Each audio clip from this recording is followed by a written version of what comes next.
Wow. Give a high five for the person next to you before you have a seat. A little energy in here. Okay, I have to start out by saying how impressed I am you're here this morning. First of all, you went to the party and still got up. Was that a great party? Can we have a hand for Mark and the team that put it together? Just extraordinary, wasn't it?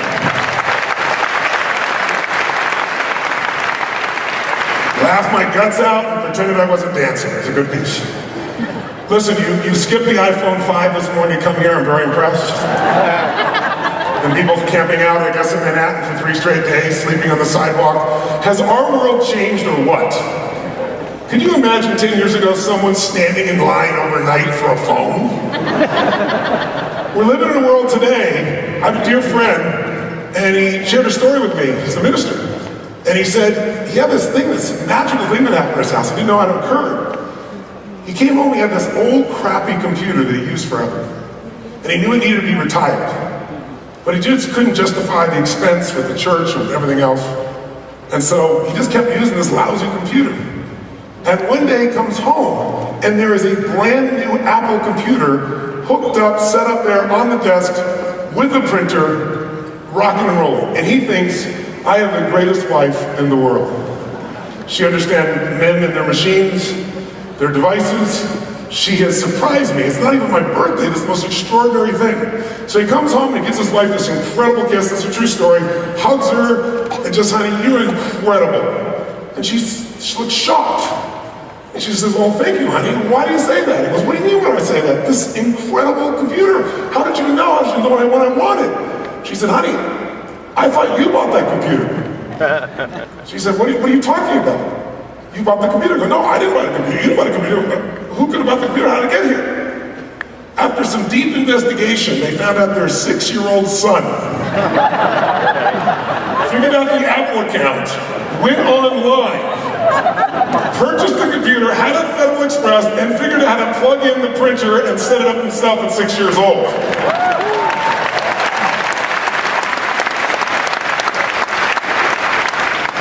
We're living in a world where today kids learn to use an iPad before they learn to tie their shoes.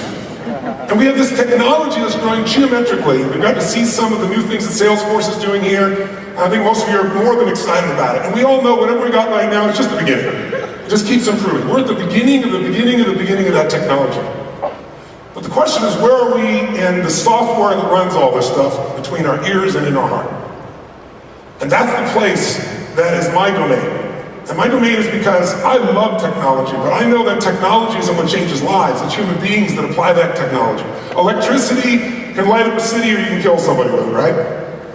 We can take something on YouTube and inspire the world, change things in a heartbeat. Somebody who supposedly had no voice in no time. Or we can use it to just try to destroy someone's entire psyche. And people use it in all ways.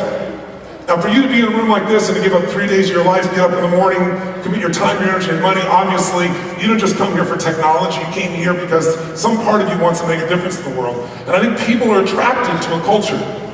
And Salesforce, and I have to really acknowledge my dear friend Mark here, because he gives me way more credit than I deserve. But over 13 years, I got to see this man. I saw that he has this one common denominator that I see in all successful people, and that is, I travel around the world, and I've had a really unique privilege because of the times we live in. I've had the privilege now of being with 50 million people vicariously through my products and services, but I've been with 4 million people live in 100 countries.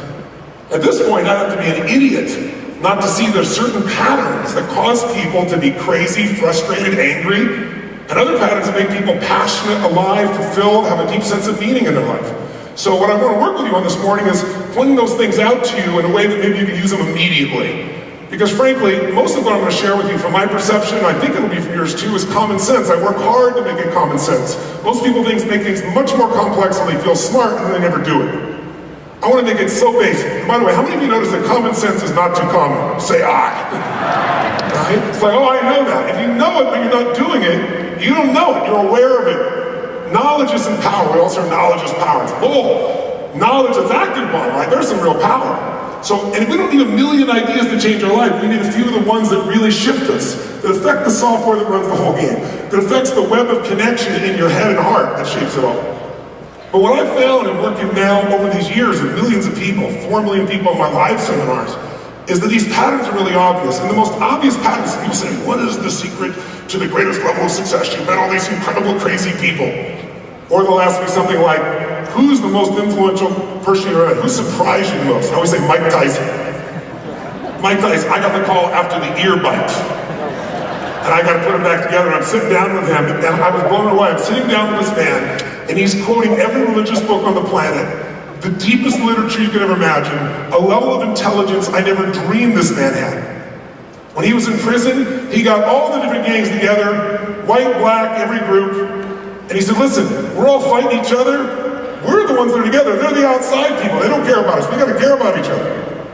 If you talk to the head of the prison, the warden will tell you it's unbelievable what he did. And so he'd be telling me all this incredible stuff, and then all of a sudden in the middle of it, after quoting something just incredibly moving, I'm thinking, how does he even know this? And then he'd say, and then other days I think, I just like, if you could kill everybody on the planet by pushing a button, I'd just do it. So I've seen and worked with a lot of people. I've had kind of a ticket to history, sitting down with Gorbachev and finding out what ended the Cold War, visiting with a few presidents at key moments in time. But I can tell you that the common denominator is what everybody in this room has to succeed. That's why you are who you are. And that is, there's a certain amount of passion, a certain amount of drive, a certain amount of, if I was going to give it one word, I'd say it's hunger, isn't it? Because the most successful people never lose it. And the people that fail never find it. Or they find it for a while and they get fulfilled too easily.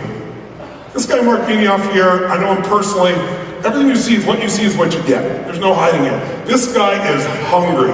He's driven to constantly do more, add more value for you as his clients and customers than anybody in the world, but also add value to his community and to the world. I just want to thank you, Mark. Can we have a big hand for everything you've done in the product?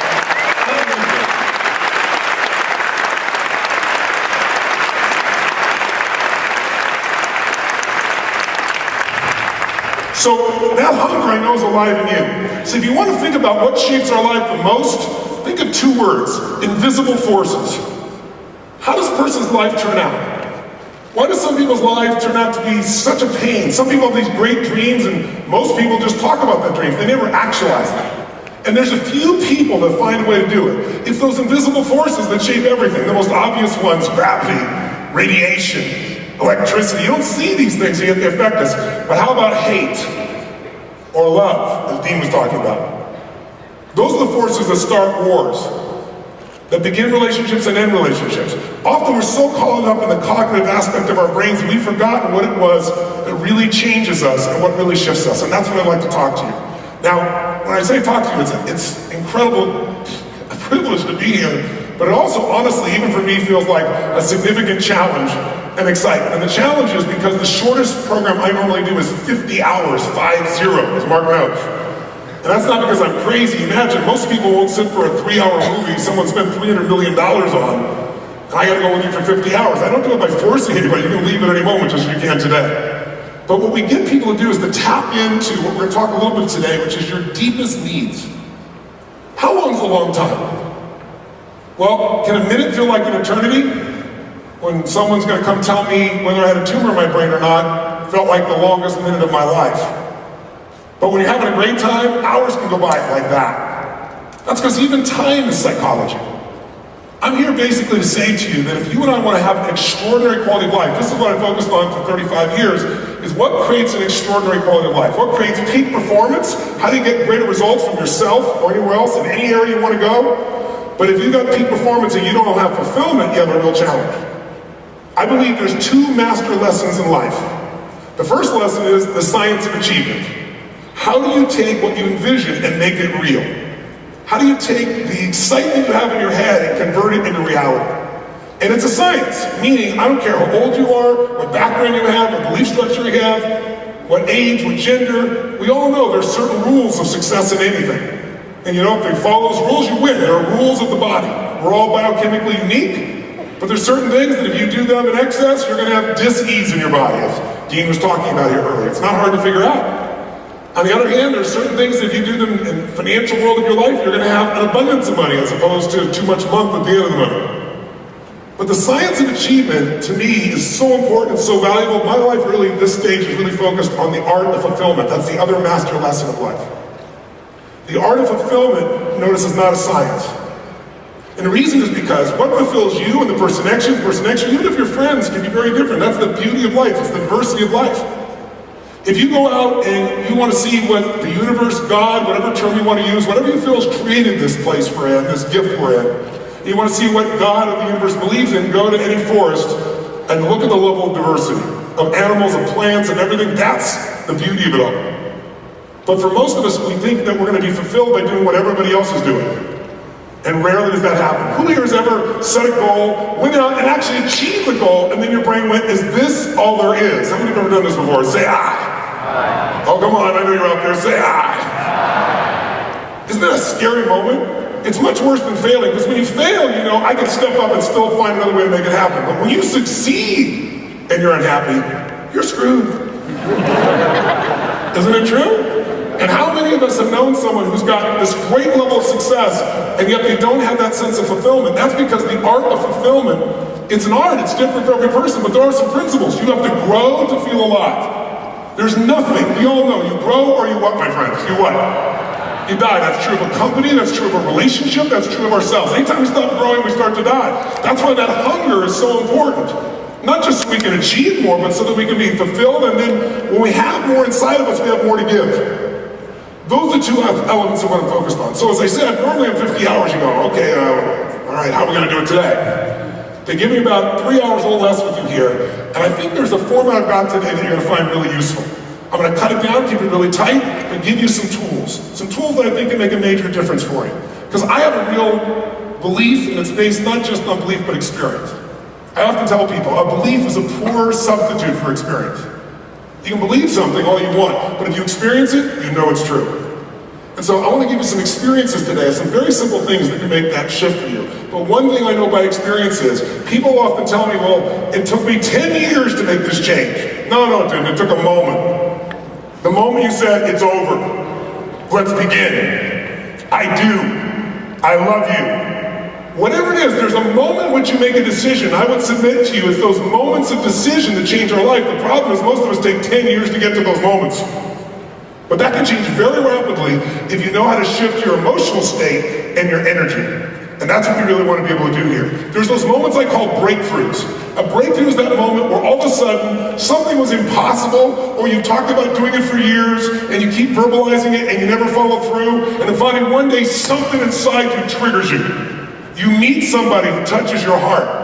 Somebody believes in you when you didn't believe in yourself. Somebody challenges you in a way that pisses you off enough, you go, not another day, not an hour, this is changing now. Who's had one of these moments before? Say, ah. Or maybe you learn a tool or a strategy that suddenly you now know, because of this, I can make it all work. It can be a strategy, it can be a conversation, it can be meeting a role model. It can be getting angry enough, it can be getting excited enough. And the reason I say that to you is, how many of you have something in your life you'd like to change or make better today, if you could, if you had the power to do it? How many have something you'd like to change or make better? Say aye. Thank you. By the way, I'm asking you to yell out aye because if you sit passively and listen to me or having this session, research shows that within 3 weeks you'll remember 10% of what I said, which means I wasted your time and you wasted your time. So what I'd encourage you to do is when you talk a little bit, you might want to jot down a few notes, because even if you never read them again, research shows you'll retain about 50%. It's just the physical act of writing it down drives the groove deeper. I'm also going to ask you to do some exercises with me, including yelling out answers and so forth, because when you activate the body, the retention jumps into the 80, 90, 95 percentile. How many want to go for it like this? Say ah! All those opposed? Motion's carried. So here's what I really want to give you an experience of. Let's do this before we do anything else. If you're not going to create that kind of a breakthrough today, if we're going to make a change in minutes that we were struggling with for a long time, what we really have to do is create that breakthrough moment. I'm going to show you some ways to do that, but I will tell you that none of this works without energy. If you and I think about the things that people have who are able to move us, there's an energy in them. It comes in various levels of intensity, but it's there. Richard Branson, does the guy have any energy?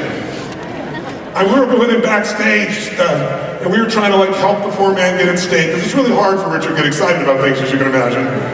And he all of a sudden he grabbed a chair, he's looking at Mark and I, and he goes, this doesn't work for me. He grabs a chair, he climbs on top of the chair, and on top of the two of us, right? Energy is the base. So before we do anything else, I'd like to ask you this. You've been sitting for a while. Would you stand up just for a moment before we start here? Stretch your body just for a second. Stretch it up. Pushing your body out. And just for a moment, I want you to find somebody you can challenge. Once you find somebody, go up to them and go, I own you. Go ahead, try. Come on, find somebody. I own you. Here's what I want you to do. Before we do anything else, how many of you know people who just by their energy and their state can suck the energy out of a building? How many of you know people that they enter the room and you feel better about life when they get there? How many of you know somebody like that? Like, say, ah! Which one are you? Well, I'm either one of those extremes. I'm the more middle. We have been taught and conditioned by society to fit in. Yet anybody that you really respect or like usually didn't fit in. And one thing that they have is an energy. And I know some people are over the top. I'm probably over the top for most people's view. But what you really want to do is tap the most extreme and powerful part of you. And that only happens if you go in this state. So here's what we're going to do very simply.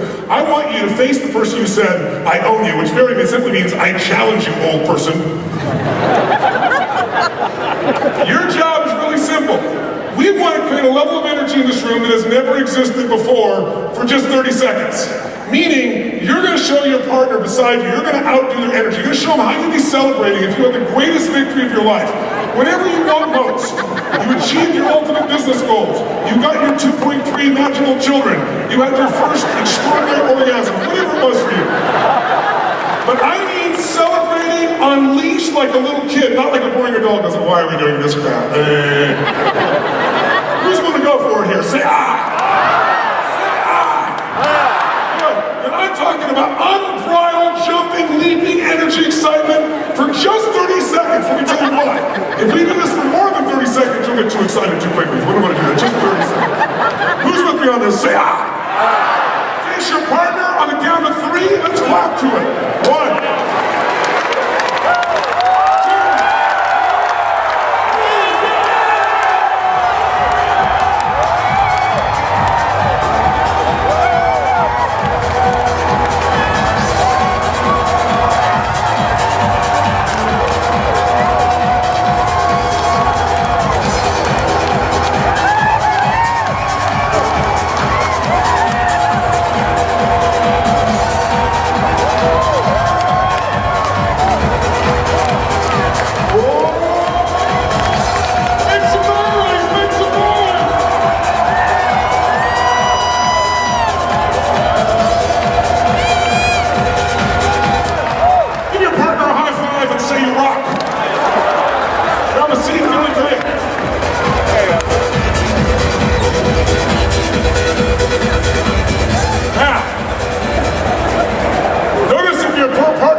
This crap.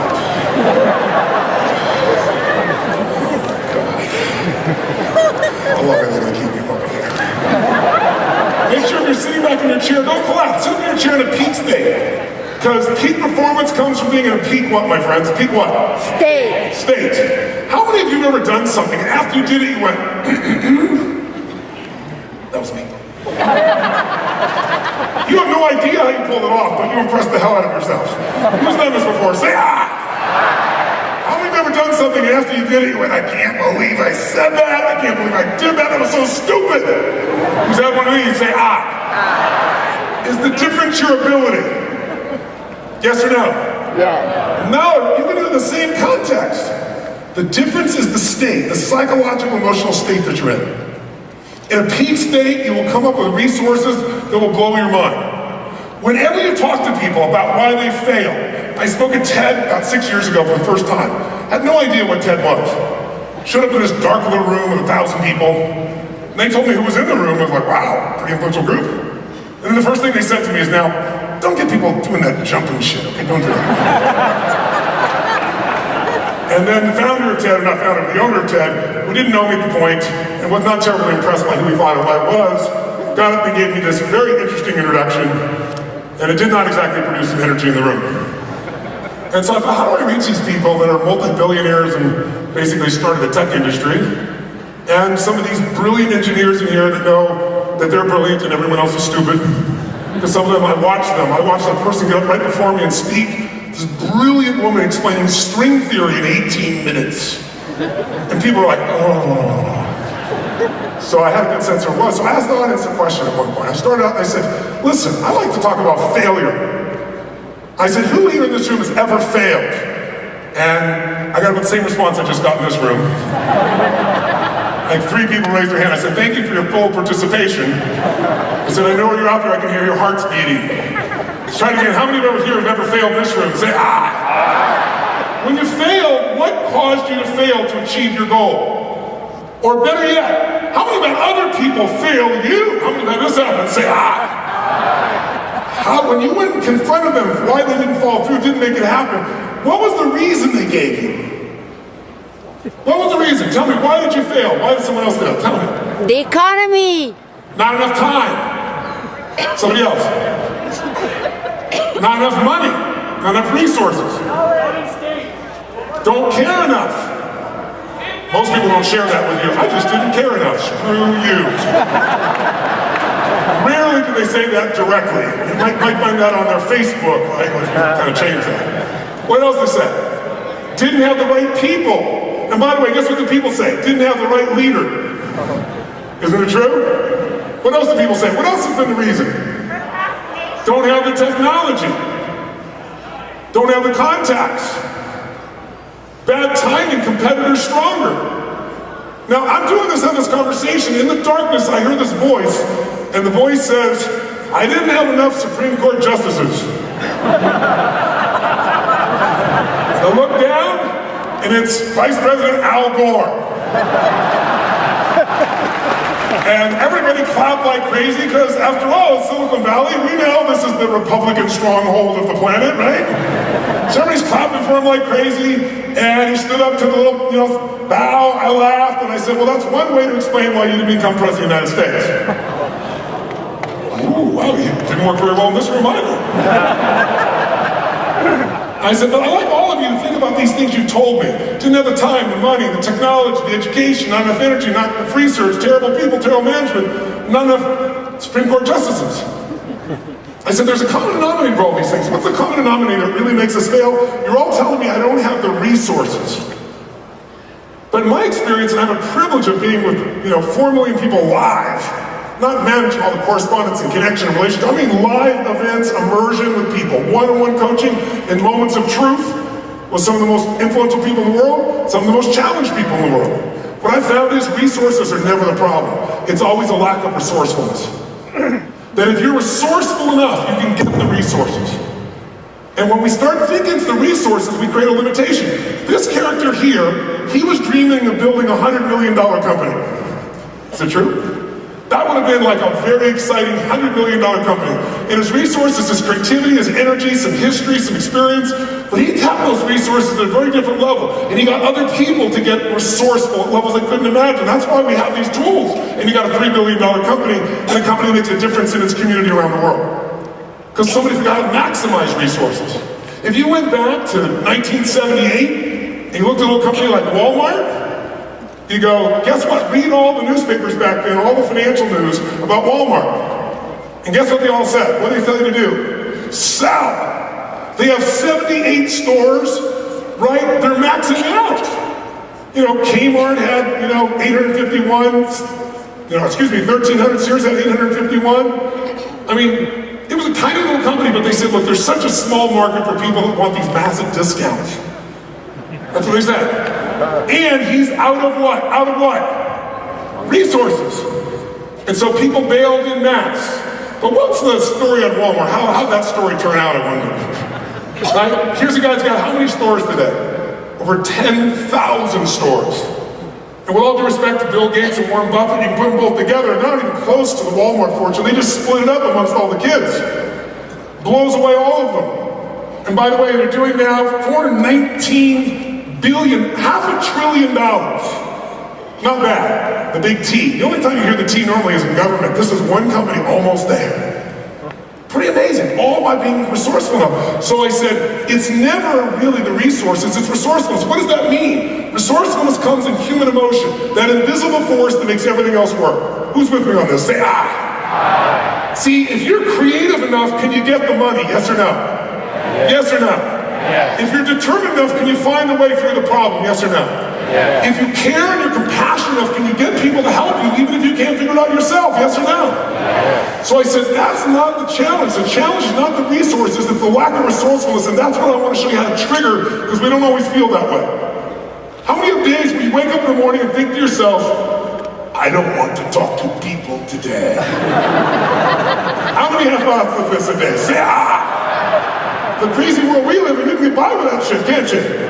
You can text and you do all that other crap and not talk to a human all day long. No humans, right? But does your state affect the way you interact with people, even if you try to hide it, even through what you write, yes or no? It sure does. So when we change our state, we change our world. Just write it down. Change your state, change your life. That's how you do it. And then we've got to have certain states that we've got in habits of that don't support us. In fact, there's a great little book out, I met the author yesterday, called Positive Intelligence. And the book really shows you that most people have certain states, he calls them personalities, that people go into, like the judger. When you're in a judgment state, we know you're going to judge other people, you're going to judge yourself. Very little is going to come good out of this. Unless it's time to judge, like to evaluate something. But most of life isn't about judging every moment. And when you do that to yourself, you're miserable. He's done a really good job. I highly recommend the book. But bottom line is this. If you and I are going to change our life, we've got to change our states. We've got to find which states support us and which states we need to make a shift in. And we've got to do it very quickly. And if we get rid of the story, we don't have the resources, then there's no limit to what you can create in your company, in your life, in your children, and your level of happiness.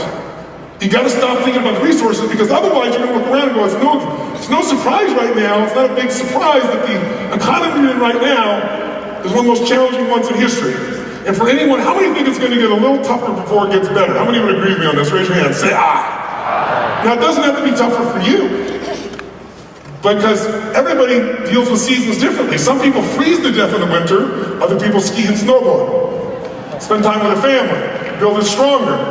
And that's really, you can take advantage of every season. And Salesforce is doing incredibly well, and the companies they're working with, because they're stepping into the next season already with the technology ahead of time to prepare. But we got to be able to do that. And we can only do that if we really orient ourselves just taking advantage of the season by understanding it's this resourcefulness. So I came back to Al Gore and I said, I watched you last night, and it was the night before, it was the first time he'd given his talk, I think on a public venue, which was, what was the movie called? Inconvenient Truth, right? And he did it, and Al was on fire, man. Now, Al on fire is an interesting thing to see. He really was, and he had these TEDsters, all of us, me too, just completely engrossed. Even people that wouldn't have agreed with him were engrossed by it. He was that passionate, that intense. And I said, listen, I was going to tell you, in my experience, and of course, I never ran for president of the United States, it's easy for me to say. But I just got to tell you, you didn't become president of the United States for a reason. I watched the debate between you and Bush. I wanted to vote for you. But that guy up there in that set of states, I just couldn't. I just couldn't. I said, if the guy who was up here last night had been running, you wouldn't need those damn votes. It wouldn't even come to a vote, wouldn't even close to a vote. And everybody stood up and did a standing ovation. He kind of came up and gave me a little high five. And we talked about it afterwards. He got it. Your state is the element that affects everything. Who's with me on this? Say aye. So if we're going to do that, how do we shift it? Well, let me tell you how I came about this, just a little insight for a second.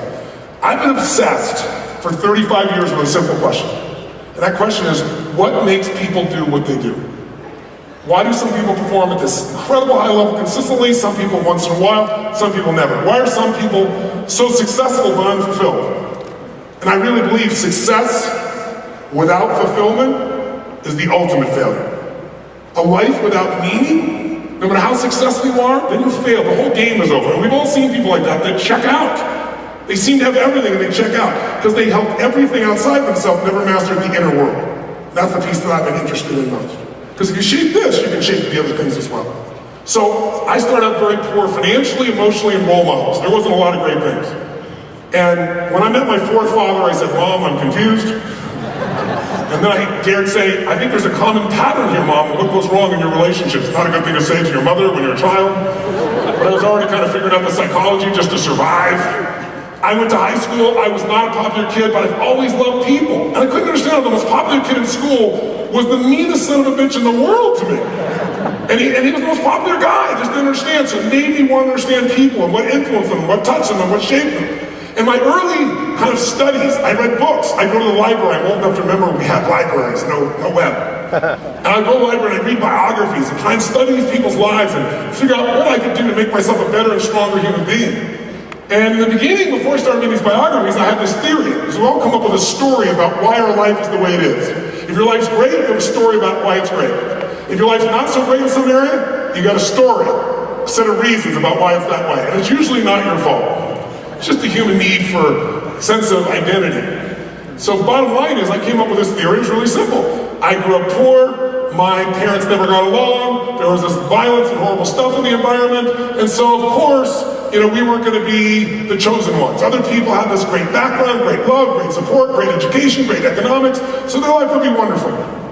And in reality, you can only lie to yourself so long in the world we live in today, right? That's the beauty of the world we're in today, because everything's right in your face. And so quickly I began to realize, I'm just lying. Biography is not destiny. You look at some of these people's lives who've contributed the most to society, and often they've gone through the most hell. Have you ever noticed that the people that often you give the most to screw you over the most? Who's had this happen before? Right? And it hurts, it hurts. And sometimes you close down and that just hurts you. Because closing down your heart's not going to help you in any way. On the other hand, you ever notice that the person's raised by somebody and they love them, they take care of them, they anticipate them, they never want them to get hurt, they try to protect them everywhere, and they spend their whole life then going in and out of rehab. And then you find people's life is just stomped on, seem to seemingly crushed mentally, emotionally, spiritually, physically, you name it, sexually. And sometimes they become the people that change society as a whole. What would you say would be the future for a child if I told you this is the child's background? The child's mother became pregnant and had her when she was 13. There was no father there.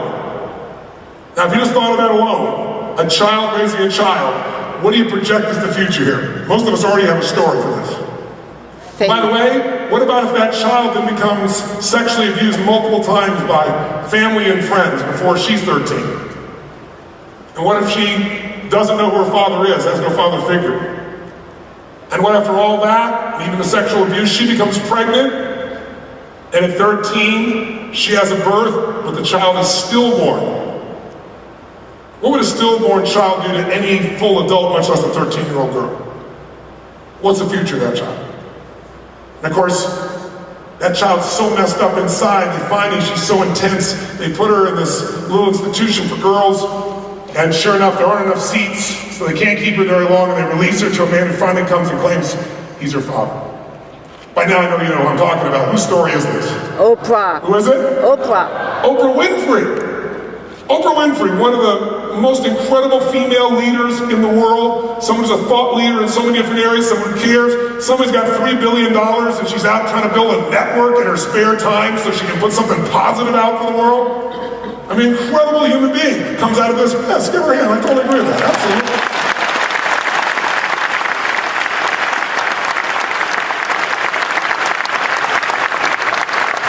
See, if you've got hunger, it's not because things went well for you. I'm here to tell you what you already know. Your deepest pain is your greatest gift if you figure out how to use it. It's the fuel that will make you unique and different than anyone else. The pain I felt, I don't want any human being to ever feel. What drives me, I love to light people up, I live for that. I know what you're gonna look like by the end of the session, I know how you're gonna feel, I don't know how we're gonna get there, it always changes, but I know you're gonna get there. It excites me. And I know that not only will you feel it then, but you're gonna have some tools to sustain it and change your life if you choose to.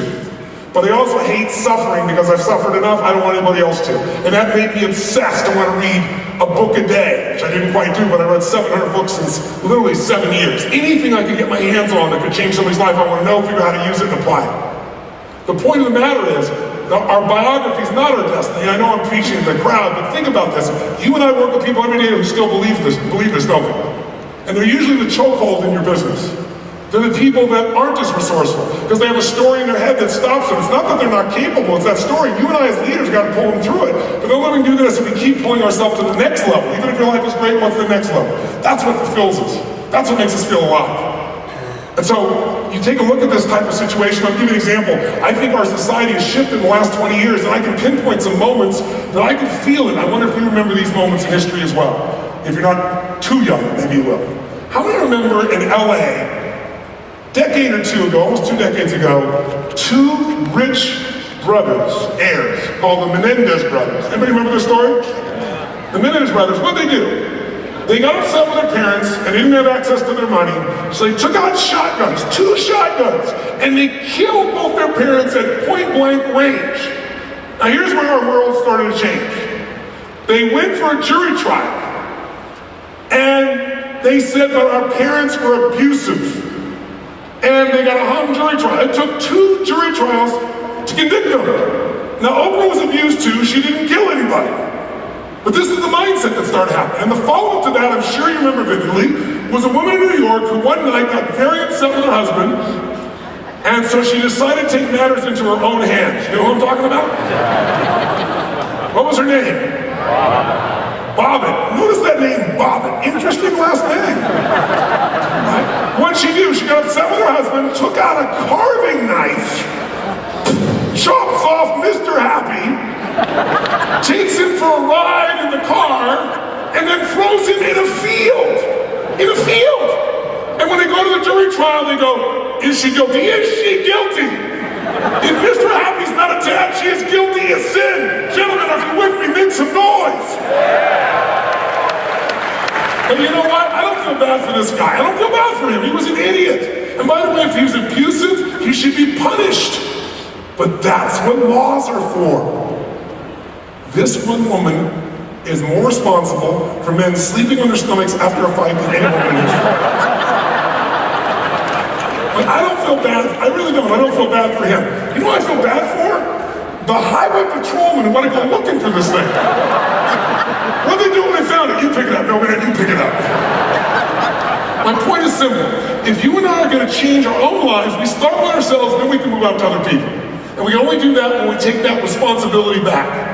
When Al Gore, as brilliant as he is, says, I didn't get elected because I didn't have enough Supreme Court justices, and he's about as bright as you can be, then any of us can do it, right? And our secret is to wake up out of that process, to make the shift out of that process. So what allows us to do that is really understanding those triggers that shape us. And that's what I've been studying basically for 35 years. What are those triggers? And by the way, you don't have to be very bright to see these triggers if you just open your eyes. They're around us all the time. What triggers you to get pissed off? What triggers you to get annoyed? What triggers you to judge another person instead of just feeling them out and listening and feeling for their heart? What triggers you to judge yourself? Because we don't live the same way all the time. If you overeat, you don't overeat every moment. You overeat when you're in an overeating state. When you get bored or angry or sad or frustrated. Not every moment. You don't smoke every moment. You smoke when you get in a certain state. If you and I can identify what those states are and make those shifts quickly, all of a sudden we got a different game going here. We have a different set of opportunities in how we can make a shift in our life. So if we're going to do that, if we're going to make that shift, that kind of breakthrough, let me give you what I think creates a breakthrough. By the way, who here would like to have had an area of your life where you really want to change something, you push, and you kept promising yourself you're going to change, you didn't do it, and then finally one day, damn it, and you did it all at one time. Who's done this before? Say I. Who's ever been in a relationship way too long and you knew it when you were there but you still stayed there? Who's been in that place? Raise your hand and say, I. Why did you stay? You stayed because you kept telling yourself, you know, it was good in the past, it'll be good again. Or you'd say it's going to be nice in the future because nobody else in the future, you made it up because we're so afraid of doing what will really break us through. So let me offer you really quick 3 things you might want to jot down. These are the 3 keys to breakthrough. If you have any one of these, you can break through. If you have all 3, you will. So if you think of an area you want to change, these are the 3 areas. The first thing that will break people through, and I'm going to give them to you, by the way, in reverse order of importance. In reverse order of importance. The first thing that will give you a breakthrough is a new strategy. A new strategy. If you're doing things a certain way and it doesn't work and you keep doing it, we know it's not going to get any better. The old definition of insanity, doing the same thing again and again, we all do it. But if you get a different strategy, you can change how fast, my friends, how fast? Literally in a heartbeat, anything can change. Now most people, when they're not succeeding, they often don't have the right strategy. Let's use the most simplistic example. Let's get out of business. Let's bring it personal for a moment, okay? Being overweight. 2/3 of America's overweight, 1/3 of us are obese. The question is it for a lack of strategy on how to become fit and strong and healthy?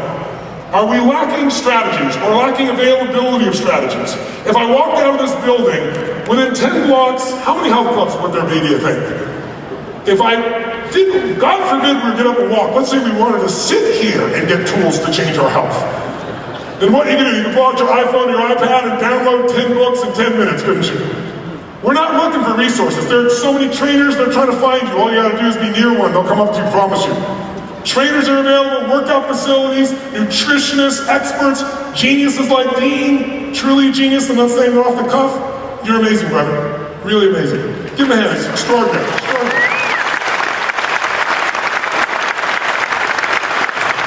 Dean's extraordinary because he takes what we already know in common sense and he goes get the science to prove it to those people that won't understand common sense.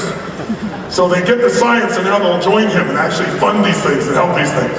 The point of the matter is, strategy does make a difference. I'll give you a pop quiz. So I come along here and I walk up to the average male and I say to that man, sir, tell me something. Pop quiz. Relationship pop quiz. Notice the energy. I thought it was business, it would feel so much better, wouldn't it? Do you ever notice most people spend more time in their career than they do in their relationship? Because you feel like you have much more control there.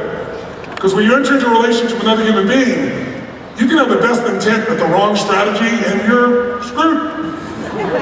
So if I come along here, and I'm sure this man will know this, if I come along here and you're married, right?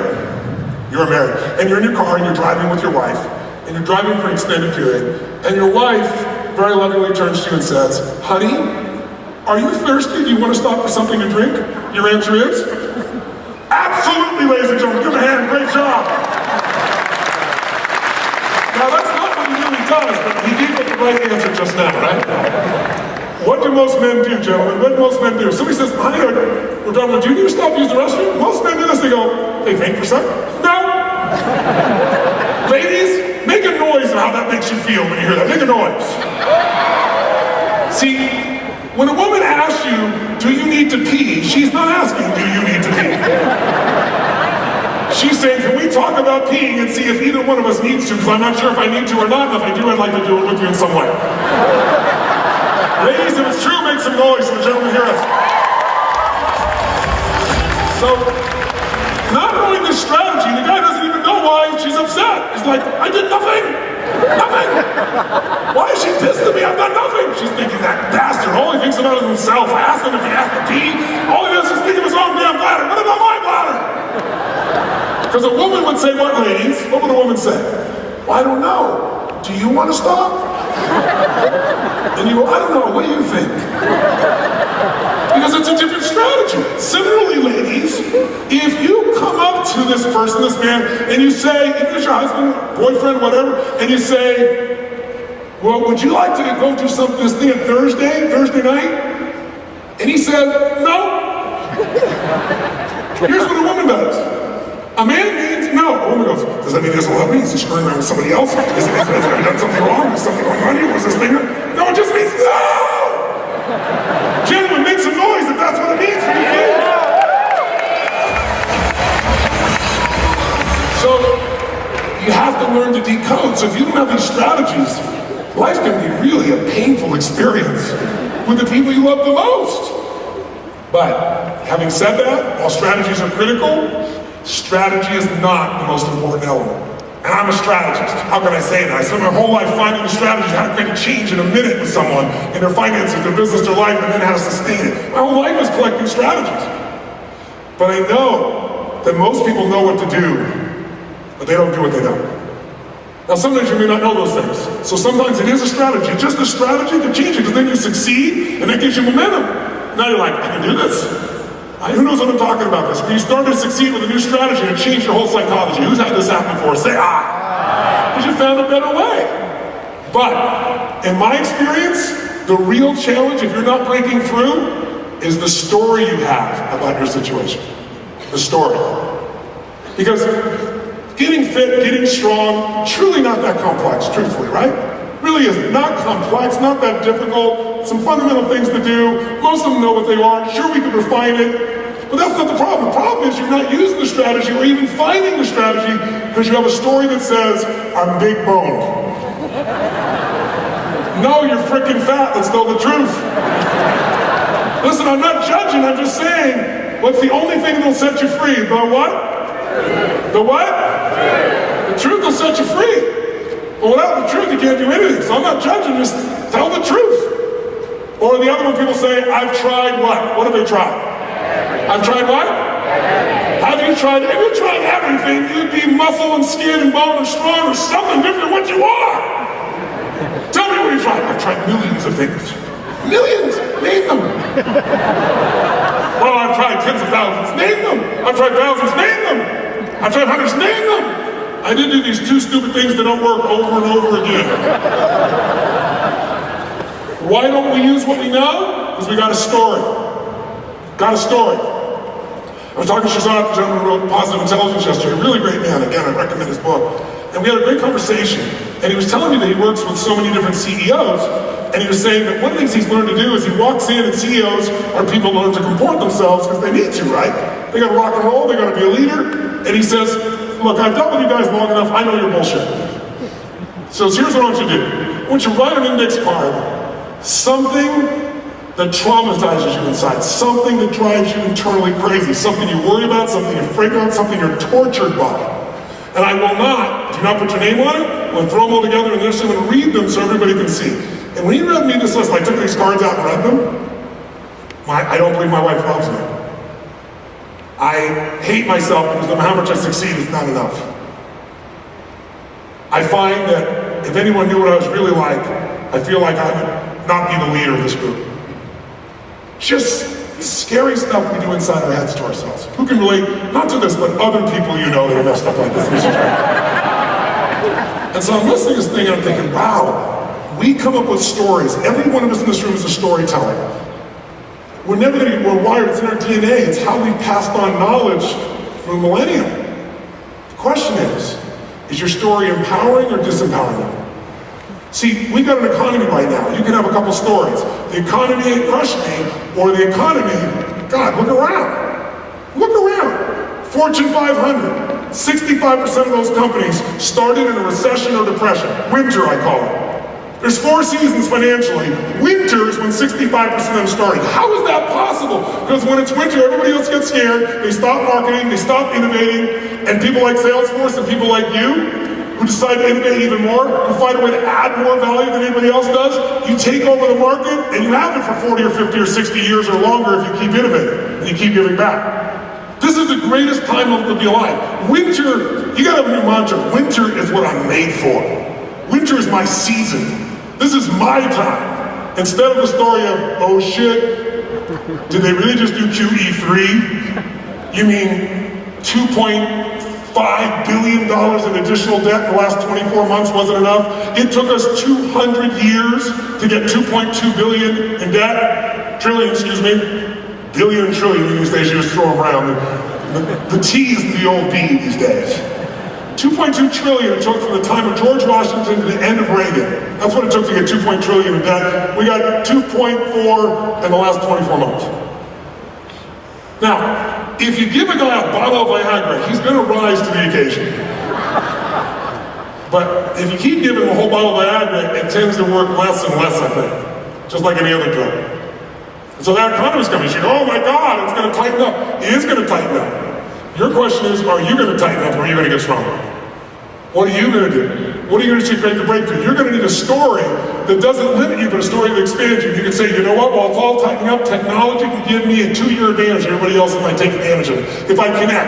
I can connect you directly to people today. I can have one-to-one relationships with many people instead of a one-to-many relationship. All because of the tools that we're learning and using here. We have the greatest advantage if we take advantage, but the story's going to determine it.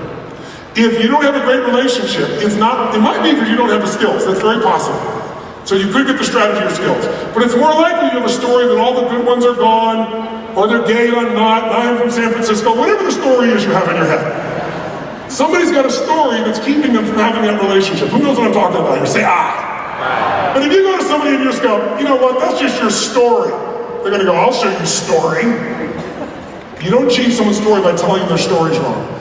The best way to do it is by you making the change in yourself first, right? Because when people see you shift, they become curious, how the hell do you do that? But I will tell you the third and most important one. I gave them in reverse order. Strategy, that's how you're gonna break through a new strategy. Or new story, an empowering story to get you to maximize your resources, or the most important one of all, the one that will change your story is a change in your state, the thing we started with. Because have you ever noticed in a different state you have a different story about things? Who here has ever been totally pissed off at somebody, and when you're thinking about it and you're totally pissed off, did you ever notice how you can remember every freaking thing they ever did that ever upset you in your life? Because when you get that pissed off state, it's like it opens up that software, opens up that file inside your head, you remember it all. Or, by the way, can you remember a time when you fell head over heels in love? Who here has ever been head over heels in love? I mean, out of your mind. Okay, do me a favor, try something. Make this sound, just instinctive sound of being head over heels in love. Make it out loud, go ahead. Holy shit, that's all? That's it? It must have been a long time for some of you. Let's try it again. Let's add the feeling of love, excitement, passion, head over heels in love, and lust, and sensuality. Make the sound of that, go. That's a little better, very nice. By the way, when you're in love like that, what's wrong with life? What's your story about life? Could there be 2.4 trillion in debt, or 12, 16 trillion in debt? Would you be like, 16 trillion in debt? Isn't it true? Because your state affects everything. This is the electricity. Take all your technology and don't plug it in. Don't put a battery in there and tell me how well it works.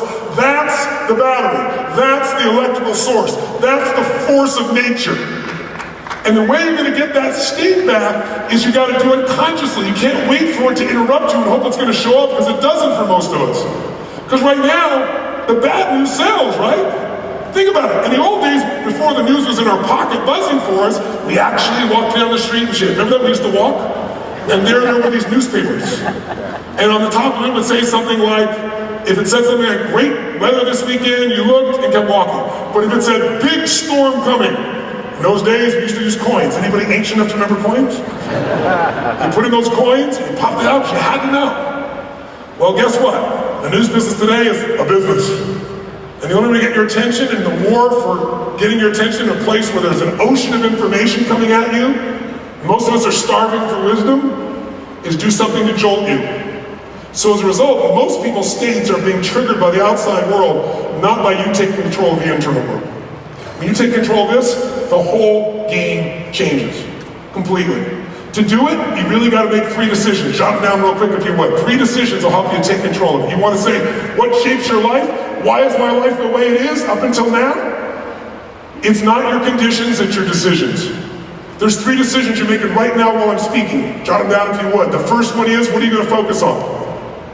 Every moment of your life, you're deciding what to focus on. But the problem is, most of us make this decision unconsciously. So a pattern takes over. So I'm wondering, which one of these is your pattern? Do you tend to focus on what you have or what you don't have? Say out loud which one it is if you would, just out loud. What you have or what you don't have? Which one do you tend to focus on more? Quick. Say it again. Do you tend to focus on what's right or what's wrong? It's wrong. Which one? By the way, what's wrong is always available. So is what's right. It's a choice. Do you tend to focus on what you can control or what you can't control? Honestly, which one do you tend to focus on? What you can control or what you can't control? You don't have the answer. Do you tend to focus on the past, the present, or the future more? Which one? Past, present, or future? Which one for you? Say it out loud. Future. Now these patterns determine your life. These simple focus patterns, I can tell you, because for 35 years, I get the phone call when the fire starts. Right, when the athlete is burning down on national television, and you got to turn around right now. And I've done that of my 35 years, about 30 years, and I don't miss, and that's why I'm still here. But I got to do it right now, and sports allow you to measure it real quick, real fast, instantaneous. Got to make that state change. First, have the ability, but you got to turn them around. I get the phone call when the child is suicidal or the adult. One of the things, if you ask me, one of the things I'm most proud of in my life is that of the thousands of suicide attempts, I've never lost one. Knock on wood, someday I will, unfortunately, but not one all the time. Thank you very much. Thank you. Thank you for the applause, but I didn't tell you that reason. I want you to know that it's not possible. We made films of this, psychiatrists have. They follow up with these people 4 years later to see how they're still doing. And I'm not a psychiatrist, and they all get psychologists, get credits to stay certified using my work. And we've got dozens and dozens of films of this. But it comes from understanding the things I'm going to show you. If someone only kills themselves because they think living is more painful than dying, you change that little association of state, where dying is more painful than living, vice versa, instantly that person's going to stay in. I get the phone call, true story, where the President of the United States calls me and says, Tony, I think I'm going to be impeached in the morning. What should I do? And I say, could you call me sooner? It's like, come on, right? So those patterns that shift people, I mean, once you know what they are, it's easy to make a quick change, but you've got to first change the focus. Because if you're focused on what you can't control, you're going to be depressed. You're going to be stressed. And most people do it some of the time. You watch it. Next time you're stressed, just notice the pattern you're focused. Am I focused on what I can or can't control? Am I focused on what I have or don't have? You know what the answer is going to be, don't you? Am I focused on the past that I can't control, the present, or the future? You just change that pattern and take anybody. You can take Zoloft till you're blue in the face, Prozac, you can max on every drug you can imagine, but if you don't deal with the source of the controlling focus of your mind, it won't matter. How many know somebody who takes antidepressants and they're still freaking depressed? Raise your hand, make some noise if you know, come on. Is that wild? It's because deadening yourself, by the way, isn't the answer. Making it so you don't feel pain. Sometimes pain produces hunger, drive, the desire to change things. If we numb somebody up, imagine if we'd done that to Einstein. He was crazy as shit. Some people say, well, maybe the world would be a better place. Maybe you're right, maybe we should have Zoloft then and we wouldn't have nuclear bombs. I don't think so. Somebody else would have done it. The point is, today, we try to medicate instead of understand. Because it's more financially efficient. It takes time to understand. But its rewards are lasting. Treating a symptom doesn't. Second decision you're making every moment, you're making it right now, is what does something mean? You have to decide, what does this mean? Is he dissing me right now? Or is he teasing me? Or is he challenging me? Is God punishing me with this problem? Or is God challenging me? Or is this problem actually a gift from God? Would you feel differently if you thought it was a gift versus a punishment? How much would that change your emotional state? A little or completely, my friends? Which one? And we have the choice to decide. Is this the end or the beginning? That decision that people make in an unconscious way all the time affects everything. If you think this is the beginning of a relationship, are you going to treat the person the same way as if you think it's the end of a relationship? Yes or no? Heck no. In the beginning of a relationship, when you love somebody, what will you do for them? Yell it out. What will you do for them? Come on, guys, what? Anything. If they go, would you take out the trash? You will take out the trash. Of course, what else would please you? But then after about 7 weeks, 7 months, 7 years, or 70 years, you go, you take out the trash, and what do you say? What do I look like? You're Gemini! I don't know, we used to have so much passion. What do you think happened? I'll give you a little clue. Little clue for your relationship. Do what you did in the beginning of your relationship. Do what you did in the beginning of your relationship, at the end of your relationship, and there won't be an end. Do what you did in the beginning of your relationship, at the end of your relationship, there won't be an end. Yes, absolutely. Because you give things a different meaning, don't you? It's not about me, it's about what you can do for them. You're trying to give love. And as a result, you feel filled with love. That's the secret. So the second thing is meaning. As soon as you give something a meaning, it produces emotion, doesn't it? Right? End or beginning, different emotion. Pissed off versus curious. Different feeling, different emotion. If you take control of that, it'll affect the third one. The third decision is, what am I going to do?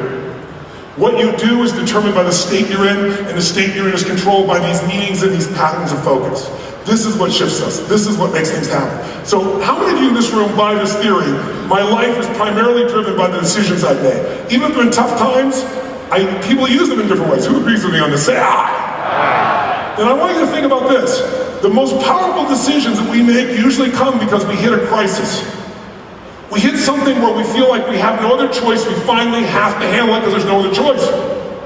I was talking to F. Williams from Twitter 2 days ago, and he was telling me a little bit of history. He reached out to me because he's from Nebraska, and he got my tapes back then when he was planning his escape from Nebraska. He said, I just want to thank you. And so I said, wow, I want to pick your brain. So he tells me some of the story of Twitter. Some of you I'm sure know the story, but what's fascinating to me was, I thought it was little side kind of skunk groups. So I thought, you know, they were working on something else, but what they were working on failed. It was audio blogging. He said, I loved your stuff, other people's stuff, it seemed like a great platform. Then Apple comes up overnight and wipes out that platform for me. My entire company's gone. He said, I put 12 people in the room and we were in total crisis. What do? We have nothing. There's no way we're going to compete with Apple in this area and succeed. There's just no way. And they come up with the idea of Twitter, which, by the way, didn't work for a while. In fact, didn't work so well. In the beginning, he gave the money back to investors. Turned out pretty good for him in the end, I think. $5 million is worth $5 billion. But he created something together with the rest of that team, Jack Dorsey and the rest of the team there. They put something together, this stone, that we've all seen now topple, you know, despots, change societies. Yesterday I had a chance to visit with Reid Hoffman from LinkedIn, and to see this guy's hunger still, hearing stories about PayPal. He said, PayPal, he told me some stories that would put your hair on the end of your neck just going, but he got these places where they were do or die. It's like when they figured that out, they had their breakthroughs. I always tell people, if you want to take the island, burn the frickin' boats. Because as long as there's a way to go back, you're not going to break through. But if you do that, you can find it. So you've seen, I'm sure, this young man on the internet, on YouTube, who at 17 years old had this horrific disease, genetic disease, looked like he was going to die. He was stuck in his room for a year. And so because of technology and resourcefulness and being at this critical moment, he created this little breakthrough. Can you show that little video? I'm sure you've seen before, but worth visiting and taking a look at it again. Keenan Cahill. We have no sound.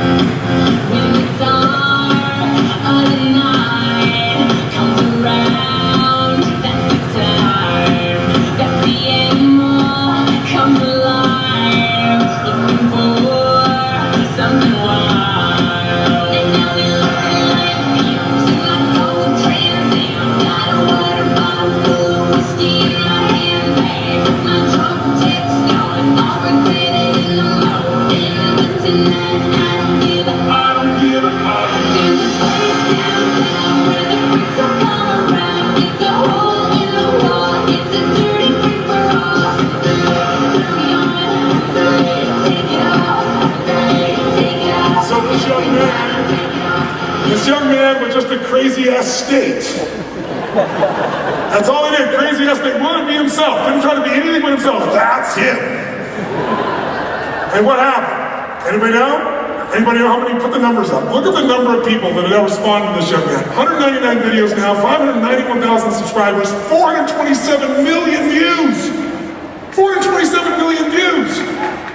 And with sponsorship now, he's able to support himself and the drugs he needs to stay alive. How about a hand for this young man?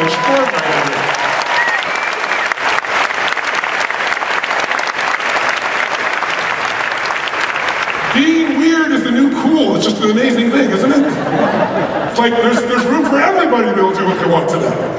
So here's what I want to do. Enough talk. We've done this enough talk. I want to get this in your body. Is that okay?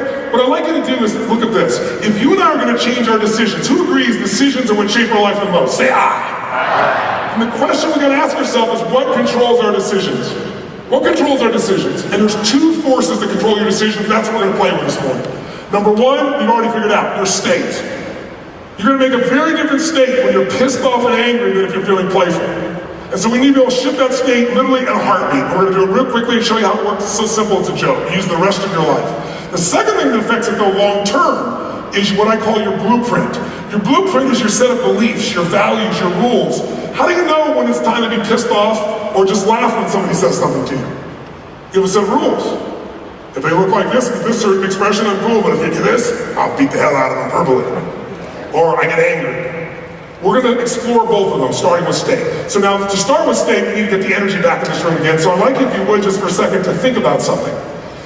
Is energy a secret to success in life and business, yes or no? Yes. If they introduced me here and they said, they started this piece out tonight, and they said, here he is, the author of Unlimited Power, Awaken the Giant Within, Mr. Anthony Robbins!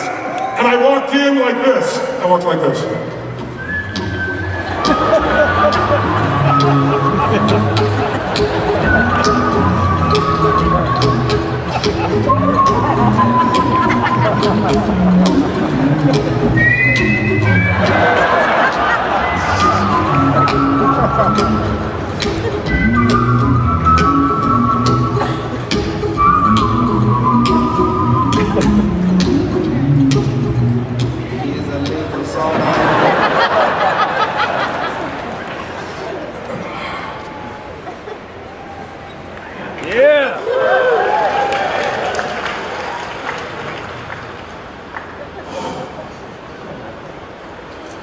Good morning.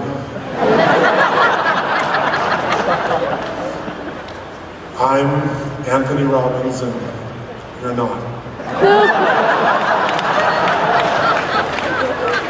I'm here today to share with you how you can have more personal power in your life. And over the next 6,000 hours of this summer. Who's ever been with somebody like this and you just want to shake them? Who's with me on this? Say, ah! Do you know someone who just sucks the energy out of the building? How many know somebody like this? Say, ah! Do you know somebody who's not really funny, but they think they are? Do you ever see somebody who's not funny, but they think it's so funny, they laugh so hard? Their thing is not funny, but you find yourself laughing? Who do you want to be with, the first person or the last one to describe? Which one? So if we're going to do that, it requires energy, and the energy does not come from food or sleep. Think about it. If you think energy is going to come in your life is because you eat, remember Thanksgiving. What happens on Thanksgiving? You go, okay, it's time to give thanks. Dr. Dean taught me the right things. Here's what we're going to do. We're going to have vegetable. No, what do? You have a big thing of turkey, and maybe some ham, and some mashed potatoes, and lots of gravy, and some token frickin' vegetable on the side. And then you eat all that you can possibly eat, and then you go, I'll never eat again. And somebody goes, pumpkin pie, you go, okay. And by the way, what do you want to do afterwards? You want to go run out there and play some basketball? What do you want to do? Sleep. So trust me, food is a source of fuel, but it's not the source of fuel. Anybody's ever fasted for periods of 10 days or more, you know what I'm talking about. The level of energy on day 4 and 5 is like nothing you've ever experienced in your life. There's no food in you. So energy comes from something besides just that fuel. If you think it's sleep, how many have been exhausted out of your mind and you're just tired and then something happened and you're awake for hours? How many remember a time like that? Say, ah! You're about to have a similar experience. See? Because it's really this energy, and it's not your chronology, it's not your age. I remember vividly when I turned 40, and I've been on the road for, maybe 100 days out of 115 days. And I was doing what I love, but I was starting to burn out. And I'm used to having this great level of energy. And I woke up one morning and I was like, man, I'm having to do this with my mind, with my body. My brain's going, let's go do it. My soul's going, let's go do it. The body's going, I can't get out of bed. And so I told one of my friends, he goes, well, dude, you're almost 40. He goes, wait, come on. You're like an athlete, dude. Like, you do 50-hour weekends. You're like a marathoner and a sprinter. You got to put this energy out. He goes, dude, you're not going to want to do that when you're like 42 and shit. I thought to myself, I'm obviously hanging out with the wrong guy. Because who you spend time with is who you become. Because if you like somebody, you love them, you don't want to make them wrong. Is it true? Yeah. That's why the most important decision, one of the most important decisions you can make in your life is who you're going to make as your friends, who you're going to spend time with, because they affect you whether you know it or not. If you have higher standards than they do and you don't want to beat them up because you love them, you're going to start making things okay for them. At some level, you do it subconsciously for yourself. Not at the same level, but you move in that direction. So I decided, I'm going to change this. I'm going to change my story. Because I'm starting to get this 40-year-old story thing. Because people around me are starting noticing it everywhere. 40 story here, I'm tired. I'm starting to see it. It's like invading my brain. So I said, here, I need a new story. I'm going to find people, I'm going to spend the next year interviewing people who are extreme athletes, but are over the age of 65. People doing things over 65 that people 35 don't do or 25 don't do. The woman that changed my life, I interviewed many of them, was a woman named Sister Madonna. Sister Madonna, Catholic nun. Sister Madonna, by the time she was 40, had never really exercised in any consistent way in her whole life. And one of the other sisters said, there's been a rumor that she was pregnant. And this sent her over the edge. Yes, even nuns do this shit. And finally, one of the other sisters said, well, you shouldn't complain because, the body is God's temple. And that kind of kicked her over the edge. So she decided she's gonna exercise, so she decided she's gonna walk 4 blocks. She was tired after 4 blocks, but every day she wanted to go 10% further. And sure enough, in 6 months, she ran a 10K. And then, in a year, a marathon. But here's what's amazing. From the age of 40 to the first time I interviewed her, which was 72, she'd run over 400 triathlons. 400 triathlons. Yes, give her a hand, absolutely. And more than 34 Ironmen. And all the Ironmen were after age 65. And we were having this conversation, and I just love this woman. I mean, she just blew out every story I had about what aging is. And I'm digging in to find, what is it? Is that what she eats or thinking? What is it? And in the middle of the conversation, we're starting to talk, and my assistant came in and gave me my tickets for the next day. I was flying to Hawaii. And she said, oh, I love Hawaii. Where are you going to Hawaii? I said, the Big Island. She goes, oh, I went to the Big Island for my 70th birthday. I said, well, that's wonderful. Why'd you go? Well, I always dreamed of going to Hawaii. I said, well, that's great. I said, so did you have a great time? She goes, I had better than a great time. I went and stayed at this hotel, and I don't want to eat the hotel food, she tells me. So I go to the health food store, and I'm buying some stuff, and I see this sign. And the sign says, tomorrow, Ironman. And she thinks, my 70th birthday, Ironman? What better way to celebrate her 70th birthday? Ride a bike 100 miles, run a marathon, and swim 2.5 miles. Seems like the perfect thing for a 70th birthday. So she does. Now, if this doesn't impress you, I want you to imagine you're a 35-year-old guy, and here's what's happening, by the way. She does the marathon run, she does the swim, she's on her bike. You're a 35-year-old guy, and this 70-year-old woman is passing you on the bike. That'll give you feel. Right? But here's what's amazing. She said she'd done the marathon, done the swim, she's on the bike. I forgot the number, the mile it was, but it was more than halfway there. Call it mile 65. And the wind started picking up. And she's a little late, 5'2". And the winds, now if you've been on the Big Island of Hawaii, it's an interesting place because there are areas where there's just no trees. The volcanoes come down and just wiped everything out. Very rocky, crazy, beautiful area. So the wind's coming straight at her, and she's pumping. Imagine, she's done the marathon, she's done the swim. She's down those last 35 miles, and the wind goes 10 miles an hour, 15 miles an hour, 20 miles. At 35 miles an hour, she became the flying nun. Lifted her up, smashed her on the rocks, split her face open, broke her collarbone, injured her hip. They brought an ambulance. People are freaking out, but it's also America. They're all freaking out by being sued also. So sure enough, they decided to change the rules and no one over the age of 65 can do this anymore. She gets so angry. She calls, she writes, nothing works. So guess what she does for her 71st birthday? Flies back to Hawaii. They said, no, you can't, you're 71, can't go to 65. She goes, guess what? I don't need your damn number. I can run on the street, I can swim in this ocean. She did the entire Ironman just to show what's possible, and they changed the rules. How about a hand for Sister Robbins?